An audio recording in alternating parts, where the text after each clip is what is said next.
Hello, welcome to Free Bible Commentary with Pastor Teacher Dr. Bob Utley. Be sure to visit Free Bible Commentary at www.freebiblecommentary.org. Now, here's Bob.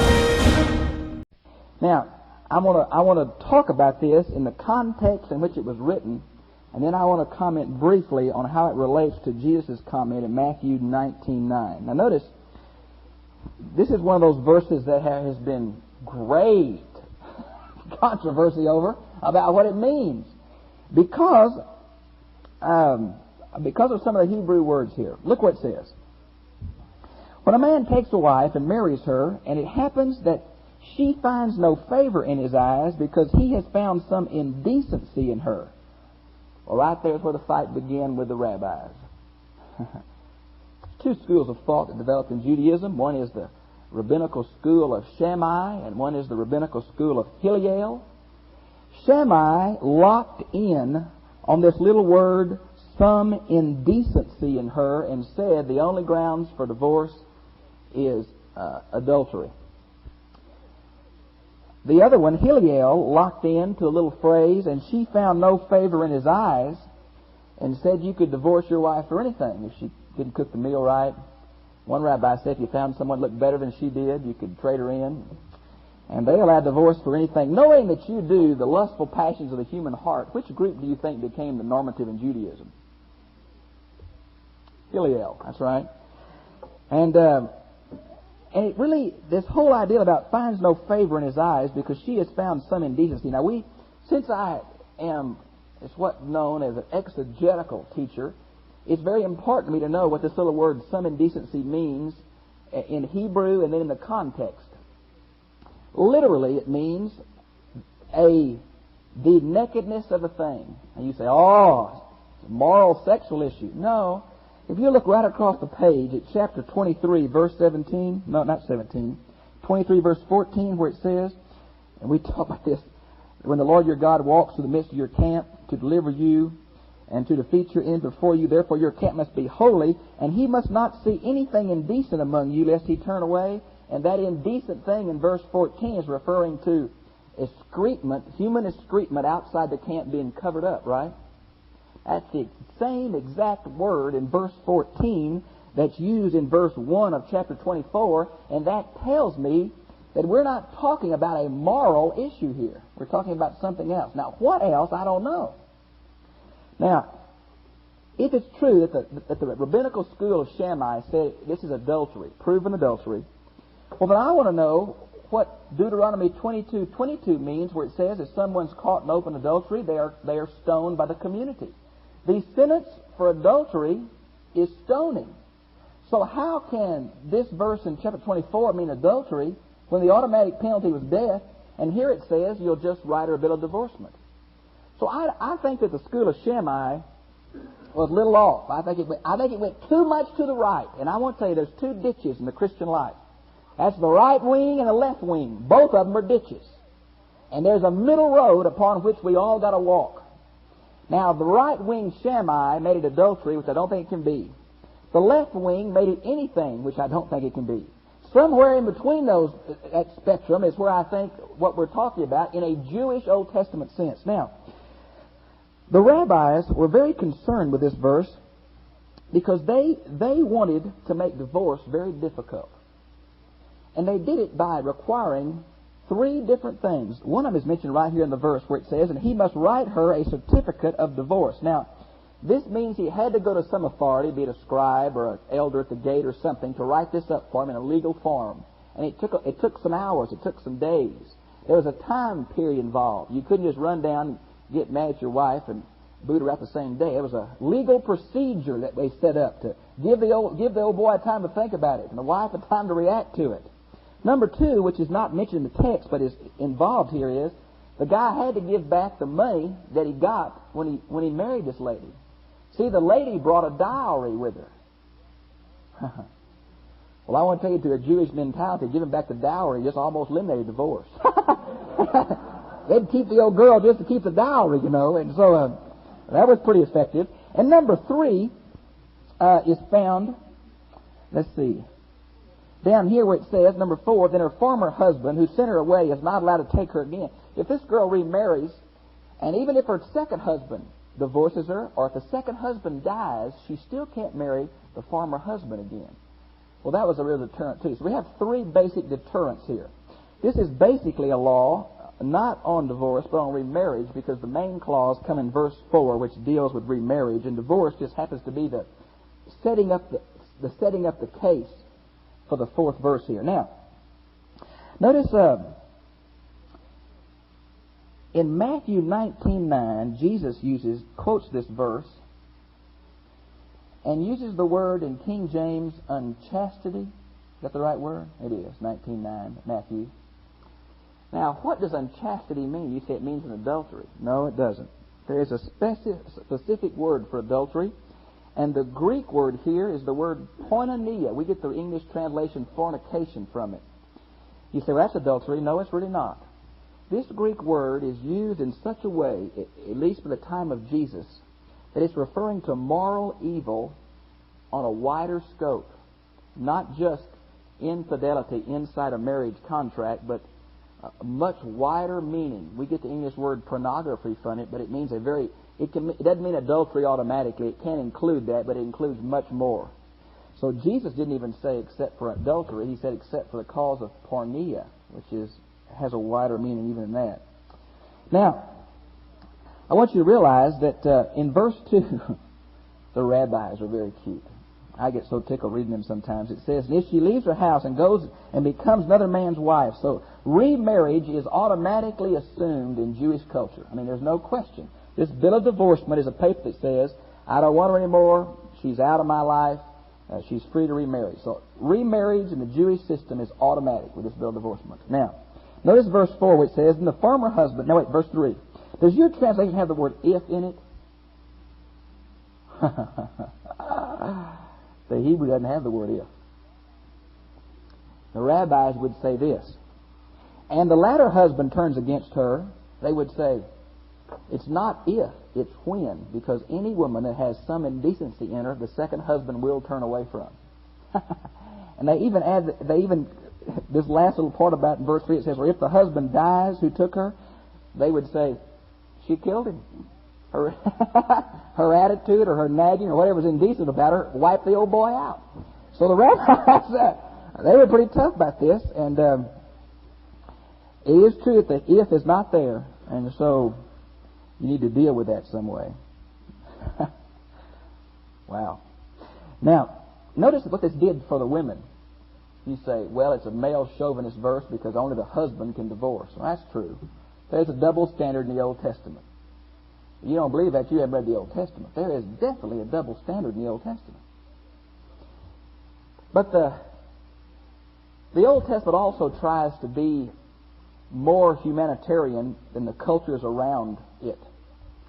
So the rights of the woman are what's protected here. A guy just can't kick her out and bring her back, and kick her out and bring her back, and she just can't be passed from one guy to the other. This is a built-in way of assuring the dignity of the lady involved as far as they could in a Hebrew structure. Now, later on in Judaism, we know that the wife could get a divorce. And the way she did it was, whatever made the husband mad, she did it over and over again, and finally he would divorce her, but she would instigate it. And so that's the way that the ladies did it.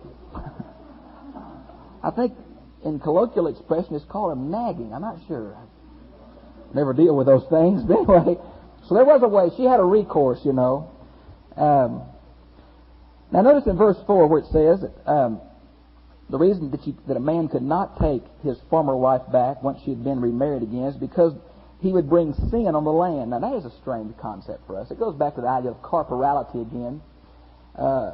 Adam's sin not only affected humanity, but Adam's sin affected what? The created order. The ground suffered because of Adam. That's where the deal about all the days of your life, with the sweat of your brow, you eat your bread. My wife thinks that roaches came out of the curse. I think mosquitoes, roaches, and all the rest of those things we don't like must have come from there. Thorn bushes and all the rest. But I'm just saying here that it's the idea that Adam's sin affected not only people but land. And if you'll look at Leviticus 18:25 and 28, you'll see It says the reason for the expelling of the Canaanites from the promised land is because of their own personal sin.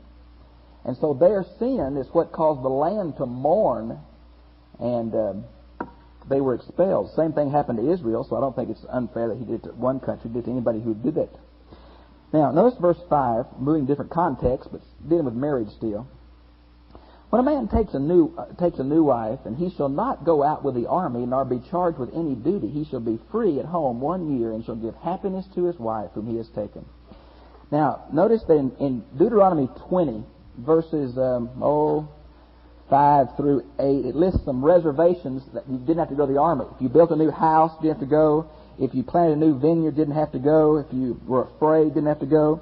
Now, the rabbis would interpret this way. They would say, well, the guy who's married a wife does not have to go to the army, and he doesn't have to do any civic duties. But the guy who builds a new house, and the guy who plants a new vineyard, the guy who's afraid, he has got to do non-military duty at home. In other words, they give him civil functions to do for not going in the army. Yet the man who's taken a new wife doesn't even have this civic duty, which is the second thing mentioned in verse 5. Notice where it says, the little phrase, and shall give happiness to his wife. There's a targum. It's a translation of the Old Testament, and which translates this, rejoice with his wife. I think that probably fits it better. So notice the importance here again of children and inheritance in Hebrew culture. A guy was let off from the army to have children, you know. The reason for that is that a man lived on his children in the Old Testament sense, and also that the property had to be passed on to children. And so this was a year of procreation. There's expected to be a child out of this year. Children are very important. That's one reason why divorce is so bad, because when the woman is sent away, the children stay with the daddy, because he lives on his children, they get the property. So children are very important in Hebrew culture. Now notice the verse 6 where it says, no one shall take a hand mill or an upper millstone. Now, picture with me, if you will. This is two parts of the same grinding equipment. One of them is shaped like a shallow U. Okay? Shallow U. And it's round, and in the middle a round stone fits in with a cone-shaped hole in the top, and you put the grain in the hole, and you turn the big round with a board or a stick or something, and that grinds the grain between the little shallow U shape and the round thing. And so the Jews said, you can't take the bottom or the top. I think they knew each other well enough to know that fallen natures say, well, God said I couldn't take your millstones, just give me the top part of it. No, you can't take the bottom or the top. A man must keep his millstone because, look what it says, you cannot take a life in pledge. Well, the millstone seems to have been the pledge, or maybe in our terminology, collateral for a loan that someone gave him. Now, the someone who loaned it to him supposed to be his family member or his tribe or some close kin in the first place. And the fact that this man would take this means of grinding bread, which would deprive the whole family of food, in a way was taking this man's life. And the Old Testament would not allow that. Now, the verse 7 is talking about kidnapping. And not stealing children, but stealing slaves. Children could be involved, but any Hebrew person's involved. Let's look briefly at Exodus 21:16, which is of course, Deuteronomy is an amplification of this. It says, the one who kidnaps a man, whether he sells him or he is found in his possession, shall surely be put to death. Now, in the Ten Commandments, they're mentioned in Exodus chapter 20, but they're also mentioned in Deuteronomy chapter 5. Deuteronomy 5:19, you shall not steal. Now, you've always heard that, you shall not, steal in the normal sense. But since all the rest of these commandments deal with faithfulness, many people interpret this commandment, you shall not steal your brother or your brethren, and it's referring to kidnapping. And I think if you take it in context of what it's doing, I think that's probably a very good interpretation of that. So notice those two things. Notice the guy is called a thief because he steals life.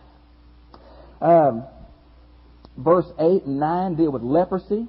Leprosy in the Old Testament is not the same as modern day leprosy, because leprosy can get in clothes and get in houses. Leviticus 13 and 14 describe how to get leprosy out of your house. Friends, you better hope you don't get leprosy in your stucco or you got problems. You're going to be an Old Testament person. And so it is a skin disease of some kind, covered a wide range of discolorations and that kind of thing. Now in Numbers 12, 10 through 15 is where this account of Miriam in verse 9 is mentioned. God did to Miriam on the way as you came out of Egypt. Miriam balked against God. Miriam and Aaron were griping against Moses and didn't like the way this was done, like that was done, and so all of a sudden, El Pufo, Miriam, gets leprosy. And Moses prays, "Oh God, heal Miriam." And God says to Moses, if Miriam's daddy would have spit in her face, she would have had to have been outside the camp for 7 days. Let her stay outside the 7 days, then I'll heal her. So she has to be outside 7 days, and God heals her and brings her back in. So it's an account here of leprosy in the Old Testament sense was considered to be the curse of God for some kind of action. Now notice in verse 10 where it says, when you make your neighbor a loan of any sort, you shall not enter his house to take a pledge. And interesting, the Old Testament provides for the privacy and sanctuary of a man's own home. A lender could not enter a man's home and take what he wanted as a pledge. He had to go and knock on the door, and the man could bring him the pledge, but he could not enter on his own. Verse 11, look at verse 12. If he is a poor man, you shall not sleep with his pledge. This is talking about the outer cloak that the people took off in the daytime to work in. They didn't work in it, but they wore it whenever between work. And they slept in it at night. It was a large covering like a blanket with a hole in the middle. And if someone took that for a pledge, they'd have to return it before sundown. And that's mentioned also in Exodus 22, verses 26 and 27. Notice again the humanitarian nature of Deuteronomy. The poor are concerned about, and the women are concerned about. They're concerned about all these people's rights. Now notice in verse 13 where it says about the sun going down and all, and the last part says, "It will be righteousness for you before the Lord your God." Now the word righteousness is the word. In Hebrew, it's in all contexts, it's usually translated righteousness. But the Septuagint, which is the Greek translation of the Old Testament, translates it almsgiving. For in a real sense, the Jews understood giving to the poor as a way for God to look favorably on them. And that's a historical understanding. And notice again that God is pleased with the simple kindness of His people toward others. Matter of fact, I can go further than that. On Judgment Day in Matthew 25, God's question is, did you go to church? Were you faithful? Did you tithe? When did you accept me? Were you baptized? He didn't even ask that on Judgment Day. He says, I was hungry, and you didn't feed me. And I was naked, and you didn't clothe me. And I was in prison, and you didn't visit me. And I was sick, and you didn't help me. And so God looks on the life of the Christian for His love and yieldedness.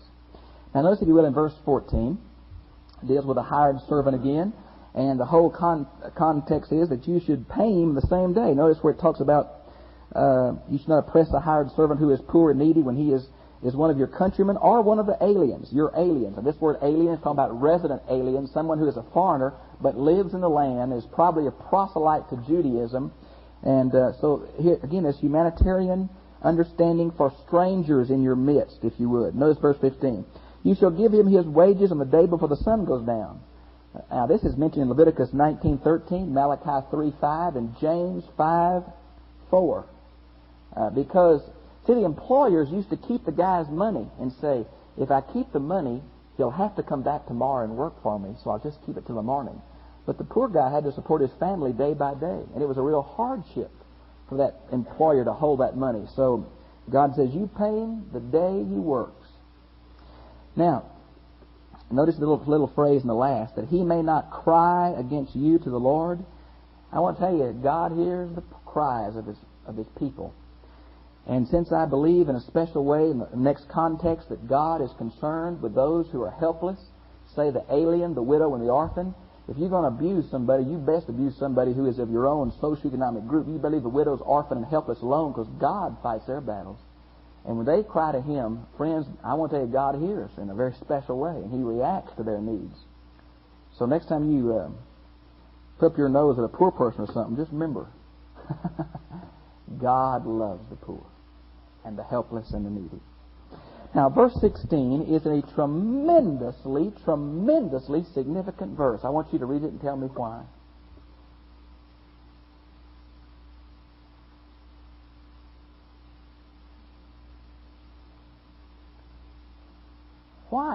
Why should that be starred and underlined and asterisked and everything else you can do? What is so significant about verse 16 in Old Testament theology?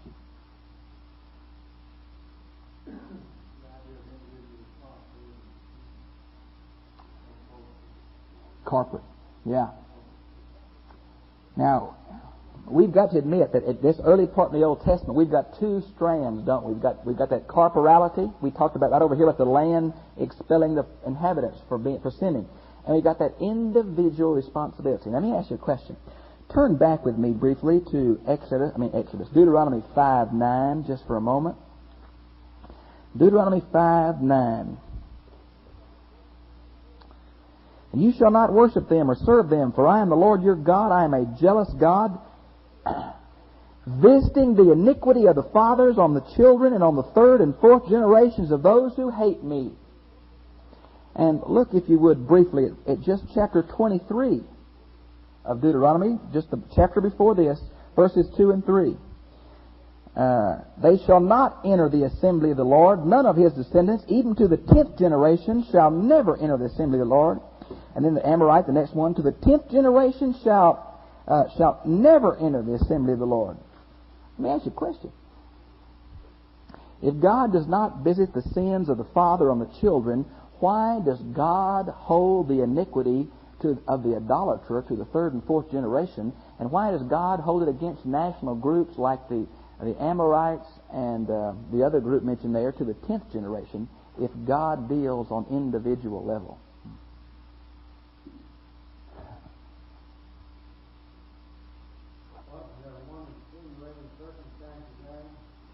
How so, Truett?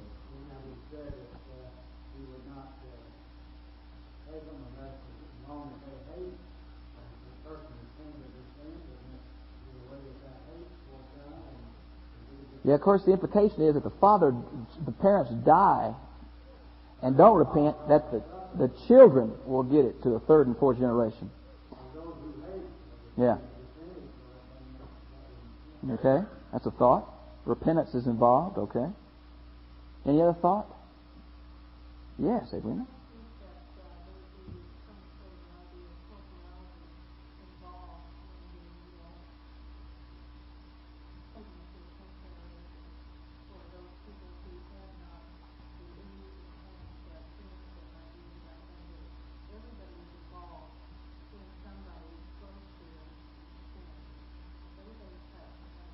Right.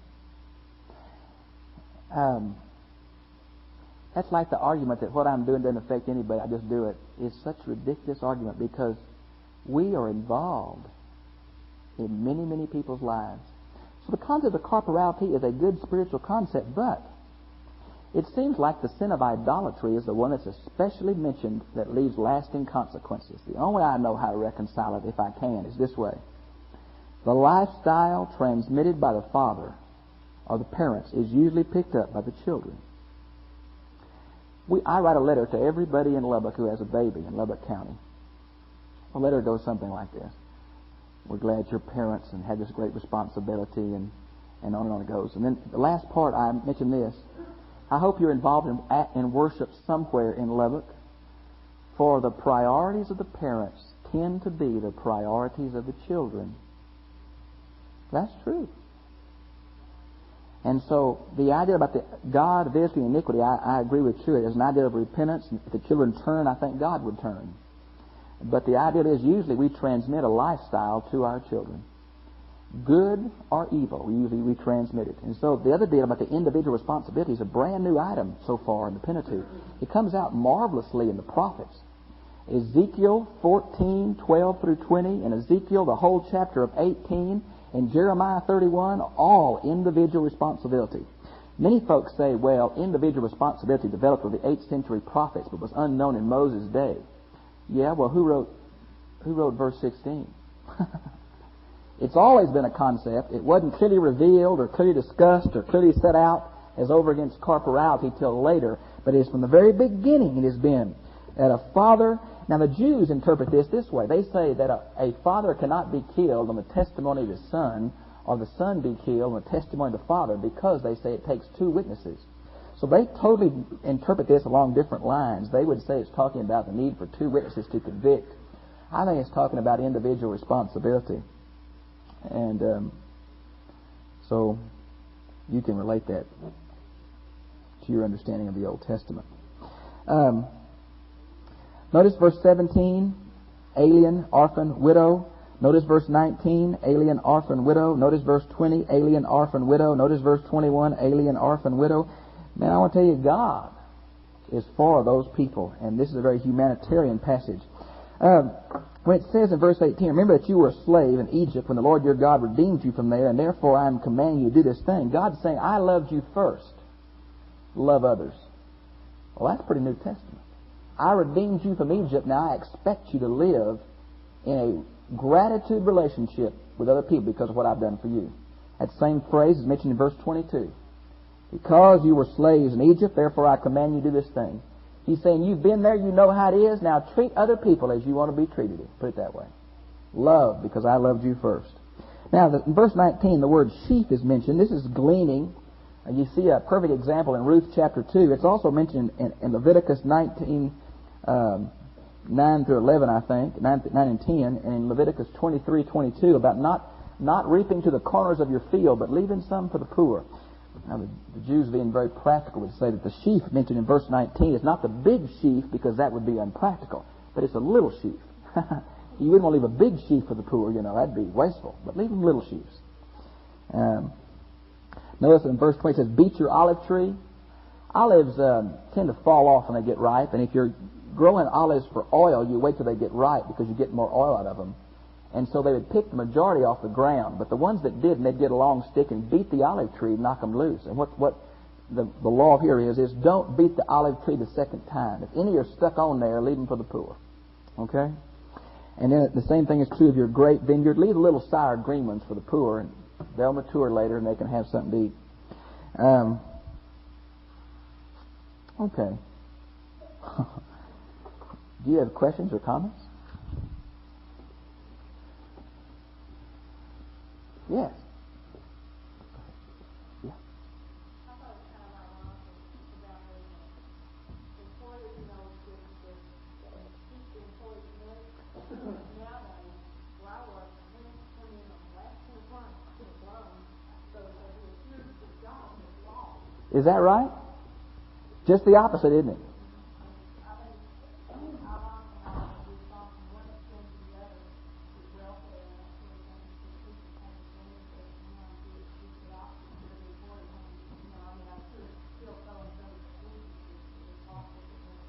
Tamara, how do you think this chapter applies to your life at all? Do you feel like any of this applies? But you hadn't beat the olive tree twice, have you? Yes. Boy, if you had, I'd have been, what do you do with this chapter?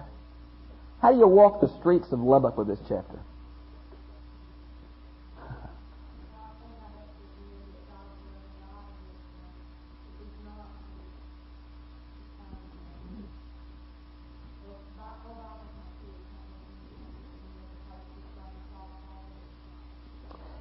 To me, it just shines with a love for people who don't have the privileges the rest have. I mean, you just see God's heart saying, these don't have anybody to help them. I'm going to help them. I like that. I saw a hand over here. Dave, was that you?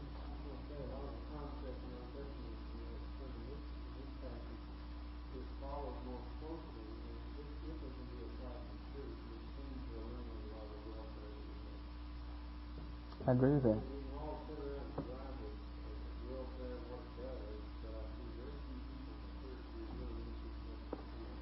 Tell you the truth, if welfare stopped today, the church would not pick it up tomorrow, because it would take a great commitment of time, money, and effort. Which, what always kills me is, now I know that Juana is a welfare worker, and I appreciate her, but many welfare workers are not Christians. They do for humanitarian reasons what Christians will not do for their love for Jesus. That will put us to shame. God loves people. Yeah.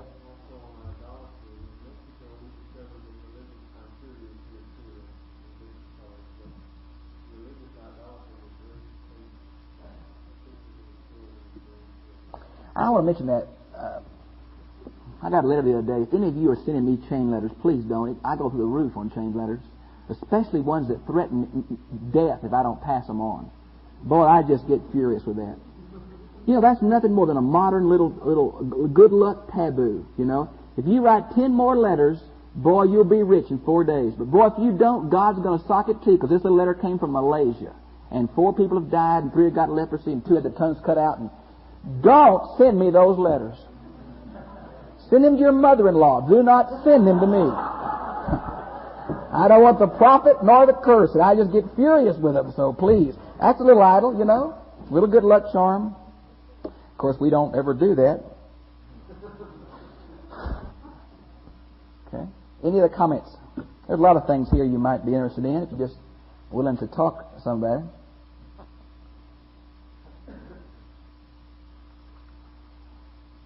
Anybody? Yes, Jamie.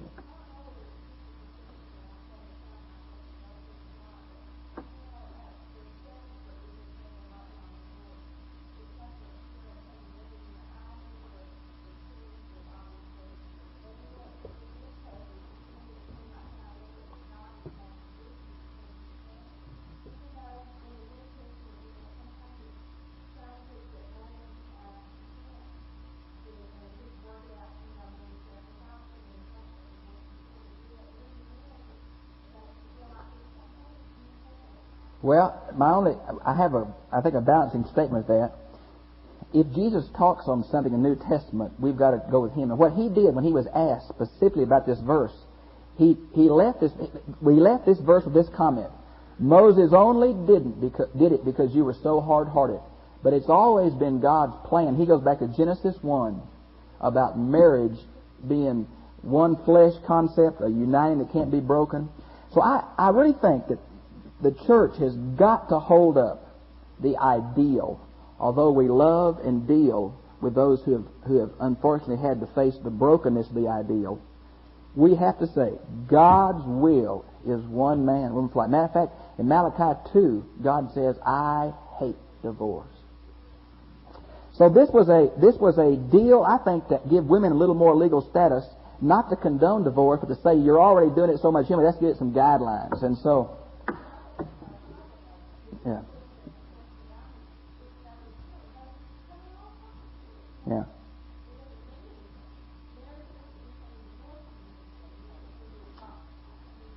I think we've got a problem in our culture in this sense. I really feel like that we've got a trial attitude about marriage that's become prevalent that says, well, we'll give it a whack. Doesn't work.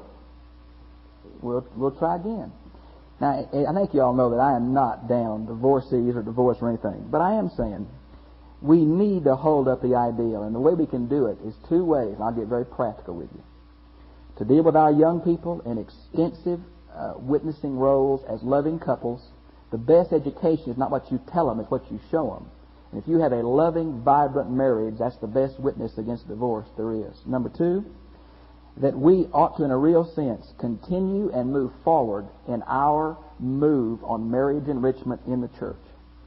We need to send our couples as fast as we can through marriage enrichment. An ounce of prevention in marriage enrichment is worth all the counseling in the world on divorce. Okay? And number 3, we need to develop further a time of courtship and discovery and talking among our young people that they will know who they're marrying.